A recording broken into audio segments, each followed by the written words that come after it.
क्या डेमोक्रेसी एक बेस्ट और परफेक्ट सिस्टम है?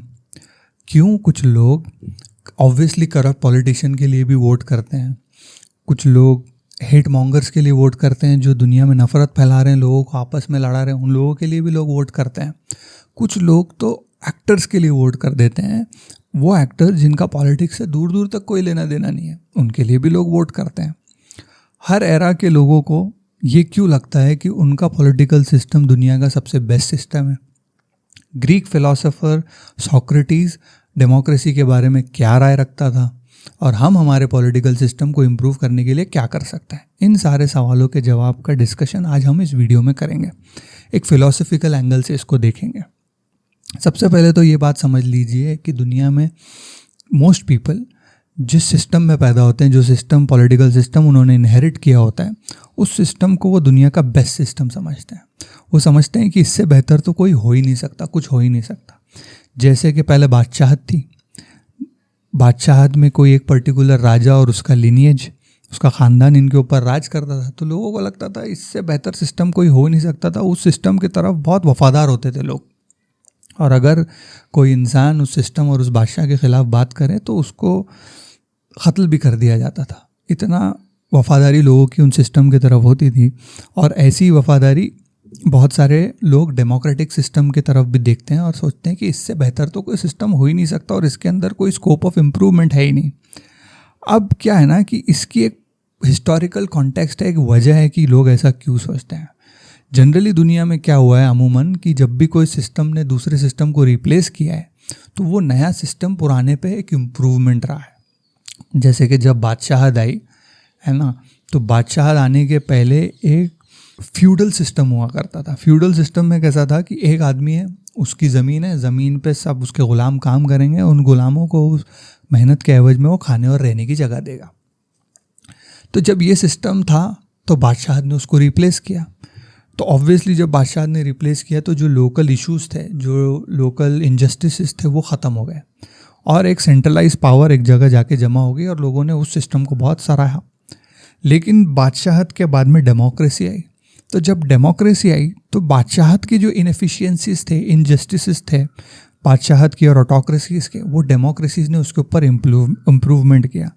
और जब भी नया सिस्टम आता है, इम्प्रूव्ड सिस्टम आता है, तो large period of stability, peace और प्रॉस्पेरिटी वहाँ के लोगों को, उस एरिया के लोगों को देखने मिली। जैसे हमने देखा कि जब डेमोक्रेसीज दुनिया में आई, हमारे पास आई, तो दुनिया ने बहुत इकोनॉमिक ग्रोथ देखी, इंडिविजुअल फ्रीडम्स में बहुत डेवलपमेंट किया, सोशल प्रोग्रेस बहुत लोगों ने बनाया, बहुत लोगों ने सोशली प्रोग्रेस किया। इसीलिए हमको ये लगता है कि ये हमारा जो सिस्टम है वो दुनिया का सबसे सुपीरियर सिस्टम है। और जब हम पुराने सिस्टम से इसको कंपेयर करते हैं तो देखते हैं ऑब्वियसली इतना टर्मोइल, इतना इश्यूज़ पुराने सिस्टम में थे, वो सारे इश्यूज़ ये सिस्टम ने रिजॉल्व कर दिए, ऐसा हम सोचते हैं। तीसरा होता है कल्चरल और सोशल इंडोक्ट्रिनेशन। सोशल नॉर्म्स और एजुकेशन सिस्टम्स क्या करते हैं कि बचपन से ही, छोटी उम्र से ही जो उनके पॉपुलिस्ट रहता है, जो उनके समाज की जो पॉपुलेशन है, उनको ये इंडोक्ट्रिनेट करती है कि हमारा जो सिस्टम है वो सबसे बेस्ट सिस्टम है। बचपन से ही उनको अपने सिस्टम के वर्च्यूज सिखाए जाते हैं, उनको सक्सेसेस बताए जाते हैं अपने पॉलिटिकल सिस्टम के, और कम्पिटिटिव जो पॉलिटिकल सिस्टम है उनके फेलियर्स दिखाया जाता है हिस्ट्री क्लास में। जैसे कि कोई डेमोक्रेसी में तो ऑब्वियसली उनको कम्युनिज्म और मार्क्सिज्म के जो फ्लॉज हैं वो सारी चीज़ें पढ़ाई जाएंगी। और ये जो इंडोक्ट्रिनेशन रहता है उसके वजह से लोगों के अंदर एक नेशनल प्राइड और अपने पॉलिटिकल सिस्टम के लिए सुपीरियरिटी उनके अंदर क्रिएट हो जाती है।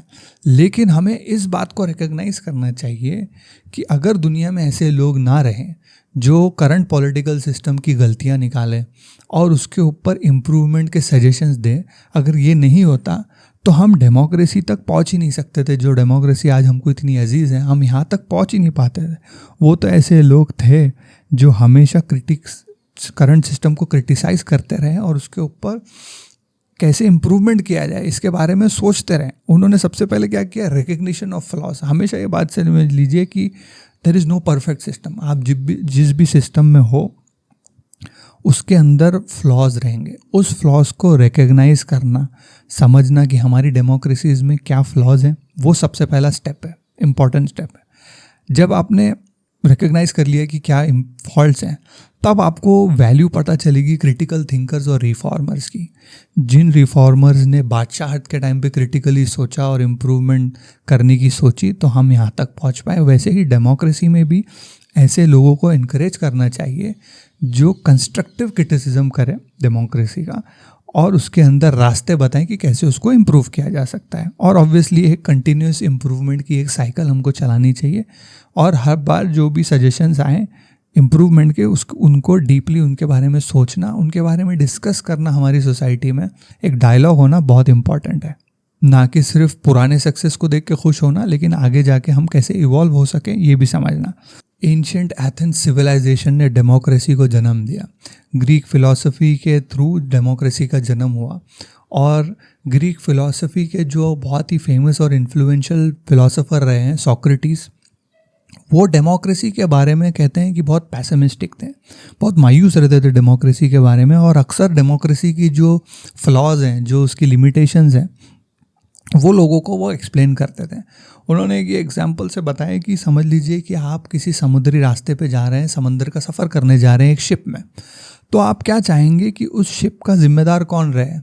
ऐसा आदमी, कोई रैंडम आदमी जिसको शिप के बारे में कुछ पता नहीं हो, या ऐसा कोई एक्सपर्ट जिसको समुद्री रास्ता, समुद्री सफ़र के बारे में चीज़ें पता हो, उसको आप चुनोगे कि वो डिसाइड करे कि कौन शिप चलाएगा? तो ऑब्वियसली आपका जवाब ये है कि जिसको चीज़ के बारे में मालूमात है वो डिसाइड करेगी शिप कौन चलाएगा, कैसे चलेगी शिप। तो फिर हम ये क्यों सोच लेते हैं कि कोई भी रैंडम आदमी ये सोच सकता है कि कंट्री कौन चलाएगा, बजाय इसके कि कोई एक्सपर्ट ये सोचे कि कंट्री कौन चलाएगा। ये सोक्रेटिस का मानना था। वो कहता था कि इलेक्शन में वोट करना एक स्किल है, कोई रैंडम इंट्यूशन नहीं कि आपका जिसको मन हुआ उसको आप वोट कर दें। ये एक स्किल की तरह है, और हर स्किल की तरह ये स्किल लोगों को सिखाई भी जा सकती है। और हर सिटीज़न को इक्वल वोटिंग राइट देना उसकी नज़र में इर्रिस्पॉन्सिबल था। और इसका मिसाल ऐसी है कि जैसे कि कोई तूफ़ान से शिप जा रही है, और एक अनएजुकेटेड आदमी जिसको कुछ पता नहीं शिप के बारे में, उसको आपने उसका इंचार्ज बना दिया गया। और ये लोग कहते हैं कि सोक्रेटिस जो है वो एक एलिटिस्ट नहीं था। वो ये नहीं कहता था कि सिर्फ कुछ हैंडफुल ऑफ पीपल को वोटिंग का अधिकार होना चाहिए, बाकी लोगों को नहीं। लेकिन उसका ये कहना था कि वही लोग वोट के नज़दीक भी आना चाहिए जिन्होंने इश्यूज़ के बारे में डीपली सोचा है, जिसके बारे में, जो इश्यूज़ के बारे में रैशनली सोच रखा है। ऐसे लोगों को ही वोटिंग का अधिकार होना चाहिए। और इस टाइप की डेमोक्रेसी को एक इंटेलेक्चुअल डेमोक्रेसी कहते हैं। जैसे कि हमारी डेमोक्रेसी बाय बर्थ है, जो पैदा हो गया यहाँ पे उसको वोटिंग का राइट है, वो इसमें नहीं मानता था। वो कहता था कि इंटेलेक्चुअल डेमोक्रेसी होनी चाहिए दुनिया में।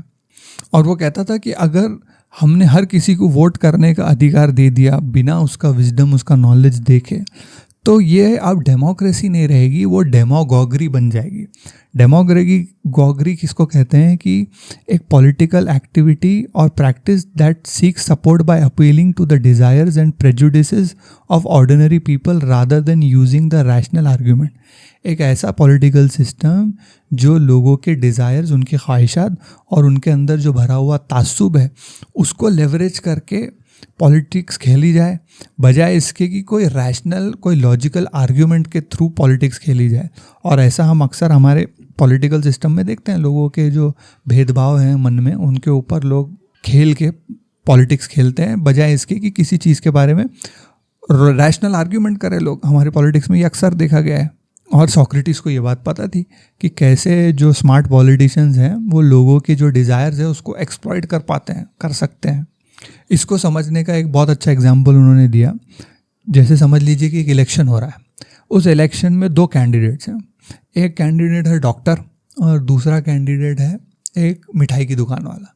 और सोचिए अगर वो मिठाई की दुकान वाला लोगों को ये बोलता है कि ये इंसान जो डॉक्टर है ये आपको चुभने वाले इंजेक्शन लगाता है, कड़वी कड़वी दवाइयाँ देता है, आपको बोलता है ये मत खाओ, वो मत पियो, ये ज़्यादा इम्पॉर्टेंट है, इसको वोट दोगे आप कि मुझे वोट दोगे जो मैं इतनी प्रकार की मिठाइयाँ आपको खिलाऊंगा, आपकी दावतें करूँगा, है ना? मुझे वोट करिए, इस डॉक्टर को वोट मत करिए।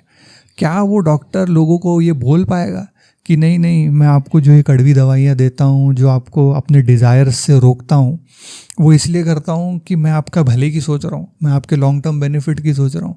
क्या ऐसे आर्ग्यूमेंट्स को लोग एक्सेप्ट करते हैं डेमोक्रेसी के अंदर? अगर ऐसा कोई पॉलिटिशियन बोलेगा कि मैं आपके भले की चीज़ नहीं कर रहा हूँ आज की डेट में आपके लॉन्ग टर्म फ़ायदे के लिए, तो आज कोई उसको सपोर्ट नहीं करेगा। और ये हमने बहुत बार देखा है कि पॉलिटिशियन कैसी मीठी मीठी बातें करते हैं जिसमें लोगों का तो नुकसान होता है, उसको पता है, लेकिन वो एक स्वीट शॉप ओनर की तरह वैसी बात करता है क्या, क्योंकि लोग वैसे सुनना चाहते हैं। हमको ये लगता है कि सिर्फ डेमोक्रेसी इम्प्लीमेंट कर देने से सब ठीक हो जाएगा, सब बेहतर हो जाएगा अगर सबको वोटिंग राइट मिल जाएंगे तो। लेकिन बात ऐसी नहीं है। बात यह है कि जो वोटर है, वो वोटर का जो एजुकेशनल सिस्टम है वो कितना इफ़ेक्टिव है, वो तय करेगा कि आपकी डेमोक्रेसी कितनी इफ़ेक्टिव है। इसीलिए हम देखते हैं कि बहुत सारे मिठाई की दुकान वाले हमने इलेक्ट करके बड़ी बड़ी पोजीशंस पे बिठा रखी हैं, और कोई डॉक्टर को हम इलेक्ट करते नहीं हैं। लेकिन सच्चाई ये है कि हमारी डेमोक्रेसी चाहे जितनी भी फ्लॉड है, इसके वजह से हमें पीस मिला, हमें स्टेबिलिटी मिली और बहुत प्रॉस्पेरिटी दुनिया को मिली है आज की डेट में। और अगर कोई सिस्टम ये सोचता है कि वो इस डेमोक्रेसी को रिप्लेस कर दे, तो उसको ये शर्त पूरी करना पड़ेगी, उसको डेमोक्रेसी से कई गुना ज़्यादा प्रॉस्पेरिटी, स्टेबिलिटी और पीस दुनिया को देना पड़ेगा, तब जाके वो इस सिस्टम को रिप्लेस करने का सोच भी सकता है। लोग तो आतंकवाद के थ्रू सिस्टम को लाना चाहते हैं, लोगों को मार के, लोग एट्रॉसिटीज़ करके बोलते हैं कि हमारा सिस्टम ज़्यादा बेहतर है, जो कि बहुत ही स्टूपिड और फंडामेंटली फ्लॉड तरीका है कोई भी नया सिस्टम इंट्रोड्यूस करने का। अगर आपको लगता है आपके पास कोई आइडिया है जो दुनिया का सबसे बेस्ट सिस्टम है, तो दैट सिस्टम ने ये शर्त पूरी करनी चाहिए कि वो दुनिया को आज से ज़्यादा बेहतर, कई गुना बेहतर स्टेबिलिटी, पीस और प्रॉस्पेरिटी भी बहुत इंपॉर्टेंट, ये सारी चीज़ें जब देगा तो ही वो सिस्टम इम्प्रूवमेंट कहलाएगा आज की तारीख में। लेकिन अभी जो हमारा करंट सिस्टम है जिसमें सबको राइट टू वोट है, हम उसके अंदर क्या इम्प्रूवमेंट्स कर सकते हैं ये हमें सोचना चाहिए। हम कैसे वोटर्स को एजुकेट कर सकते हैं, वोटर्स को क्रिटिकल थिंकर्स बना सकते हैं, उस तरफ हमने मेहनत करनी चाहिए। और आई नो कि हर वोटर को सिखाना और एजुकेट करना seems like an impossible task, but वो कामयाब होगा नहीं होगा ये सोचेंगे तब इम्पॉसिबल लगेगा। हमारा काम वो सोचना नहीं है, हमारा काम एजुकेट करना है। सबसे पहले तो अपने आप को एजुकेट करें और फिर अपने आजू बाजू के अतराफ़ के लोगों को एजुकेट करें। फ़ैन फॉलोइंग, किसी का फ़ैन बन जाना लीडर का, उनका रैलियों में जाना, उनकी वो बैल्कनी में खड़ा है नीचे से उनको हाथ दिखाना, ये सब फ़ैन बॉय हरकतें ना करें। क्रिटिकली टॉपिक्स के बारे में, इश्यूज़ के बारे में, मुद्दों के बारे में सोचें। किसी इंसान को सिर्फ इसलिए वोट मत करो कि वो सिर्फ तुम्हारे रिलीजन का है, तुम्हारी जात का है।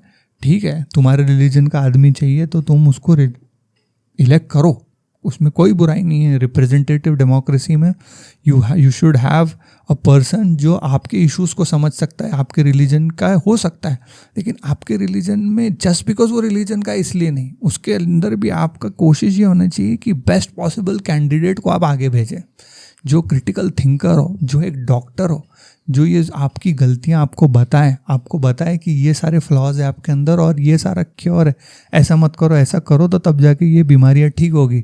बजाय इसके जो एक स्वीट शॉप ओनर की तरह बात कर रहा है, आपकी हर चीज़ अच्छी है, आपका शहर अच्छा है, आपका कल्चर अच्छा है, आप तो बस दुनिया के सताए हुए हो, आपको लोग सताते हैं, मैं आपके लिए लड़ूंगा। ये सब मिठाई की दुकान वाली बातें। जो इंसान, जो पॉलिटिकल लीडर आपको रास्ता इम्प्रूवमेंट का आपको खुद नहीं बता सकता और दूसरों पे इल्ज़ाम लगाता है, वो पॉलिटिकल लीडर कोई काम का नहीं है, वो सिर्फ आपका फ़ायदा उठा रहा है। ऐसी सारी सोच को डेवलप अपने अंदर करना हमारे लिए बहुत ज़रूरी है, और हम करेंगे तो हम दूसरों को भी सिखाएंगे। ऐसी बहुत सारी चीज़ें जो हम डेवलप कर सकते हैं। तो definitely something to think about.